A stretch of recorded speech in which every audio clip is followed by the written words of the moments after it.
Живі тюльпани у моєму садку вже відквітають,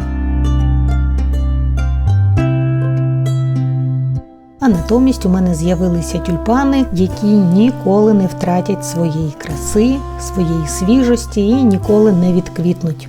Це тюльпани на фаянсовому вершківнику. Як ви зрозуміли, сьогоднішнє відео буде присвячене моєму новому захопленню порцеляною і фаянсом. Захоплення нещодавно мене привело на барахолку міста Кам'янське. Я туди потрапила буквально в останні хвилини роботи цього базару і ось натрапила на такий чудовий вершківник. Мою увагу привернула форма цього вершківника, але більше сподобався малюнок. Оці витончені, такі чудові два тюльпани бускового і жовтого кольору з зеленими листочками і з золотою підмальовкою. Напевно, це так називається. Я ще не дуже розібралася в термінології порцеляново-фаянсовій. Є два кантики золотом. Згори не дуже зберіглися, напевно, користувалися цим вершківником. Не одразу помітила, коли купувала, а вже коли привезла додому і помила його, відмила від пилу, то помітила оце додавання перламутру біля ручки. Взагалі форма дуже цікава. Я кілька днів витратила на пошуки назви цієї форми, шукала, хто створив малюнок. Зрозуміло, що за клеймом одразу я побачила, що це Баранівський завод, почала гуглити, натрапила на кілька сервізів, тюльпан. Але в одному відео я почула, як власниця такого сервізу назвала цей малюнок не тюльпан, а дзвіночок. Але все-таки, мені здається, це тюльпани. Отже, побачила на кількох майданчиках продавали повні сервізи або частково сервізи. Як бачите, дуже цікаві вершечки у кришечок, такі щось східні, мені нагадують східні мотиви. Така витончена, дуже цікава ручка незвичної форми. Подобається, що низ у цих предметів, такий, не знаю, як це правильно називається, рифлений або гранчастий, в будь-якому разі не гладенький. З таким самим малюнком знайшла іншої форми сервіз Баранівського заводу і знайшла кілька сервізів такої самої форми, але з іншими малюнками. Але мої тюльпани мені подобаються, чесно скажу, більше за інші рисунки. Отже, я витратила дуже багато часу на пошуки назви форми, імені автора цієї форми. І в один день з двох джерел отримала інформацію про те, що, виявляється, ця форма Баранівського фарфорового заводу називається «Весна». І автор Назаренко Микола Тимофійович. Що я про нього дізналася? Що в нього така ґрунтовна професійна освіта.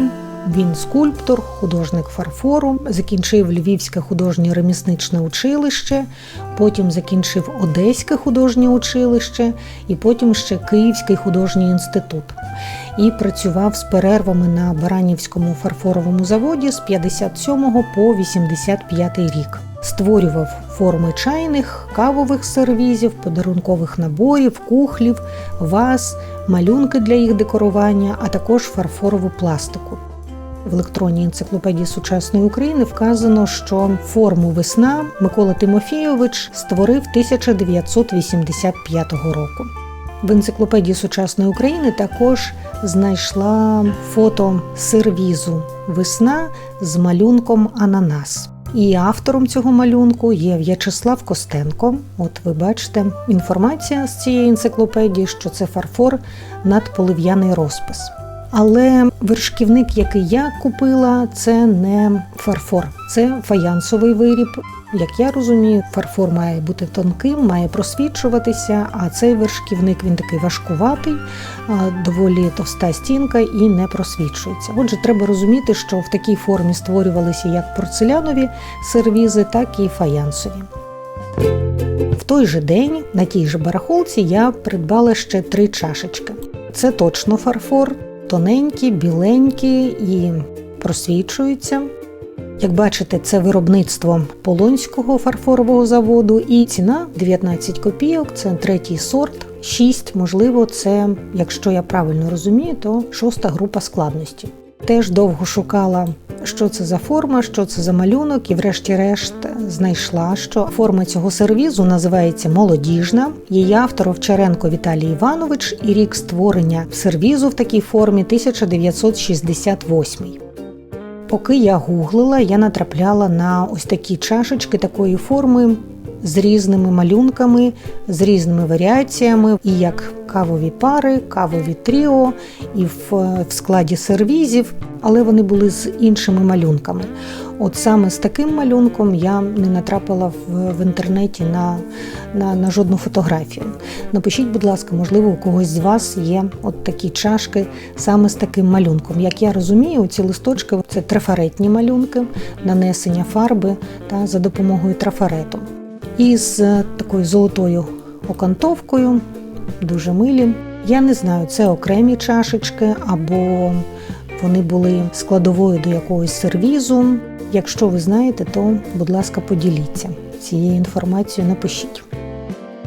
Ось такі вироби порцелянові і фаянсові я придбала нещодавно, і, можливо, саме з цього розпочнеться моя особиста колекція. Як я вже говорила в попередніх відео, я майже випадково зацікавилася посудом і якось поринула з головою в усю цю інформацію. Можливо, мене це все цікавить, тому що це частина української історії, частина історії української культури. Дякую, що ви додивилися до кінця, і сподіваюся, до нових зустрічей.